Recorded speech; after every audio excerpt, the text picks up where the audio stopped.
Plaintiff Eileen Claypack says her son, the defendant, is a heroin addict, and he recently overdosed 3 times in 1 week. Eileen is desperate to get her son some help before he loses his life to heroin, and she's suing him for stolen money. Defendant Michael Tracy admits that he started using heroin when he was 21, and now he's a full-blown addict. Michael says his mom sacrificed a lot for him, and he's ready to turn his life around because he's tired of letting her down. All right, start with you. Okay, Your Honor, in 2010, my son went away to see his best friend away at college. The kid was the friend that any mother would want for her son. He worked at the church. He protested at abortion clinics, unbeknownst to me. He was also using heroin and introduced my son to heroin. The church leader? Yes. Well, he worked at the church Right. and worked at the and protested. And was protesting about what he thought other people was doing wrong. Thank you. Exactly. How heroin all the time? Yes. And introduced my son to the heroin when he went away to see him for the weekend. Wow. The middle of September, 3 times in 1 week, my son literally... Bible thumping. That's a good front. Yes. Scripture quoting. Thank you, yes. Passing judgment. Passing judgment. All while high off heroin. Right. And 3 times in the middle of September, my son literally... Please don't tell me the preacher was a dope fiend too. No, not the... How you know? You don't know how you know? Oh, I don't, Yeah. but... So don't tell me about what a preacher won't do. Yeah. Ooh, they get mad at me, some of these preachers. Only if the shoe fits, pastor. All right, go ahead. In the middle of September, my son literally OD'd 3 times in 1 week and almost died. I called his cell phone because he was supposed to be on his way home. A deputy sheriff answered the phone, said, your son OD'd on heroin. His friend did CPR on him, and we're taking him to the hospital. A couple of days, like 2 days later, he mixed heroin with some other drug and was thrashing around on the floor. EMS came out and gave him a shot of ketamine. When he got to the hospital, he was swallowing his tongue. They had to put him in a medically induced coma and intubate him and put him in ICU. The next day, he signed himself out of the hospital, came home. The cops searched his room the day before, thought they took all the heroin. He found some heroin he had and OD'd once again. Something told me to go in his room and check on him. He was turning blue. And 911 told me to do CPR on him. I'm disabled and I couldn't get him on the floor. I was giving him mouth to mouth until EMS got there and gave him Narcan and took him to the hospital. And he was in the hospital for a week because he had sepsis from using a dirty needle. And I'm just begging for help for him because if he continues this, he's going to die. He was clean for 2 years. He got himself clean. He went to a doctor and got on the Suboxone program and cleaned himself up. He was hanging around with the wrong people about 8 months ago, including a girl, and I knew he was going to relapse, and he did. And he's just been crashing and burning ever since. Okay, so all of his tragedies as a result of heroin has only been recent? It didn't start earlier? Oh, he's been in rehab like 3 different times, and every time he comes out, since 2010, but he was clean for 2 years. Sir, what do you want to say to this?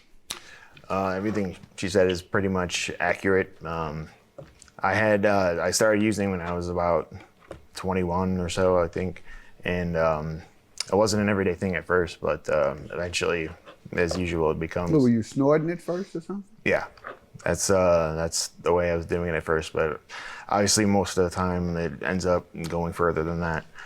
And I had a couple stints of sobriety, and most recently the 2 years, and then just started hanging around with the wrong people again. And why'd you do that? You don't go to NA meeting? I've been neglecting that. Oh, well, you're never gonna get clean, in my opinion. You'll never be clean. They should go to follow it up with NA meetings. I keep telling them to do that. Because NA meetings is the only community of people who stress being clean, who stress staying away. That's why they call it a fellowship. That's the only group of people that you really need to be around outside of work and perhaps immediate family members who you have no doubt are not on drugs. Everything outside of that, they look like a needle. They look like a heroin needle. So you're mine. I gotta get me some heroin. There go heroin right there. He got his hair all long. He ain't cut his hair. He must be on heroin. Let me go get me some heroin. Oh, that man over there, he's itching his back. Oh, that must be because of heroin use. Then everything you seeing is something about heroin is there. Unless you're going to NA and you tell them in NA. That's how that goes. You say, I saw a man today and all he was doing was scratching his shoulder. And I thought about heroin. Isn't that how they do it in NA? Hopefully you've gone. I've never went, but I have an NA meeting at our community center in Detroit that I listen in on sometimes. I know 1,000 people who have been to NA. Many of them have come back and told me that's what changed them, because the 30-day stint, 90-day stint in rehab just cleaned them up just enough to get a better high when they come out. Ooh, man, this is just like the first time. Forget that NA, keep getting high. Come out of rehab, you go straight to NA. Everything about that is peer pressure to stay away. Everything outside of that is peer pressure to get back on. That's your only safe haven, sir. And until he's doing that regularly, be concerned that he's going to relapse. But if it sounds like he may be willing to get help again, and if that being the case, we'll get him some help. But those are the telltale signs. Right. People I've known, they come out of rehab, they go to NA at least a couple of times a day initially, depending on the type of addiction they had, whether it's in the morning before you go to work, or at lunchtime, and or after work, or 10 p.m., whatever it is. That's your life. You don't have a life other than NA. Other than recovering, you don't have a life, man. Deal what you all are dealing with out there. You want to change? You want to go back into rehab? Yes, I'd like to. I mean, I'm just, my father's not been in my life since I was about 6 years old, maybe. And I mean, she's raised me by herself and sacrificed a lot to try to give me a good life. And I'm just tired of upsetting her, letting her down, and letting myself down. Good, and that's good to hear. I'll give you a hand for being concerned with your mother. I tell drug addicts all the time, when they're hurting other innocent people, their children, their parents, and others, I tell y'all, that's who I care about. I don't really care about you, man. I'm not investing my emotions and my concerns and my love in you, and you don't love yourself, you don't have a concern for yourself, then I'm investing my emotions, my love, and my concern for the victims.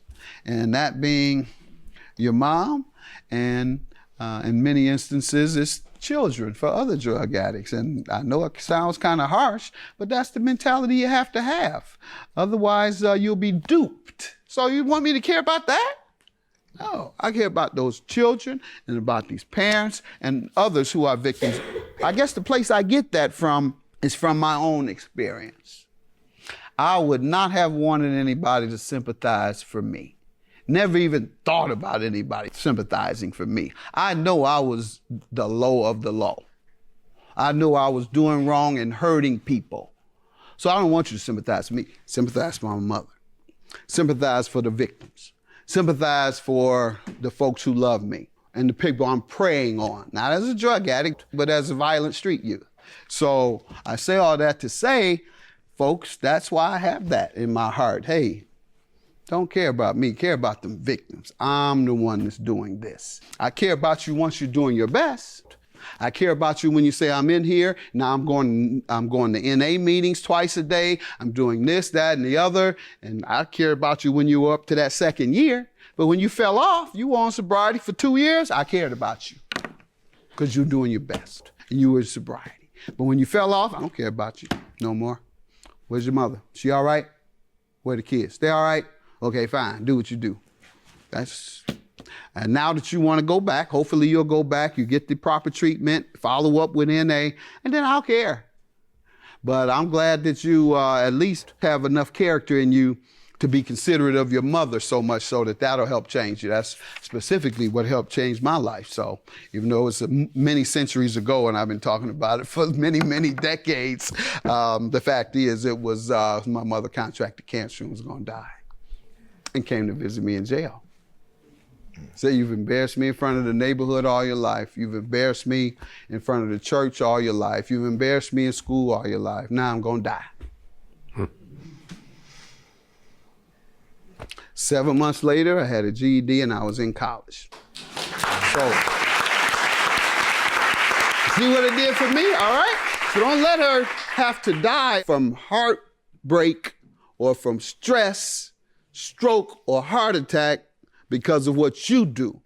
You will regret it forever. I don't regret it as much because I was able to show my mother I was in college and lived up to what she wanted me to be prior to her dying. But you may not be so fortunate, and it will haunt you forever. All right, ma'am, and the money he says he agrees to pay when you get it? Yes, I've got evidence here. Everything in yellow is that's highlighted. He agrees that he did it. Right. I was hoping I'm waking him up and waking many others. You have to follow up with NA. You're hurting other people. That's what people forget. You forget that you're hurting others. You think it's only you. You're so preoccupied with getting dope. Everything is about you. Everything is about you because your main desire is to feel your fix. So your whole world is about you. You don't care about hurting mama. You don't care about hurting your children. You don't care about hurting the people you're victimizing. It's all about you because you are preoccupied with that heroin. So to all of you all, hopefully you love your mother and love your children enough to go into rehab and to speak like he spoke today. He's doing it because he's tired of what he has done to his mother all these years. And that's the type of statement I like to hear, and I believe you're sincere. And so we're gonna help you get clean again, and we're gonna make sure. Can I give him a hug? Absolutely, go on and hug your son. Judgment for the plaintiff. Judgment for the plaintiff. I love him. I would give up my life for him to get clean. I apologize for everything I've put you through, and I'm really trying to change. You know, I've got 18 days now, which is something to start, and hopefully many more to come. Good. Proud of you.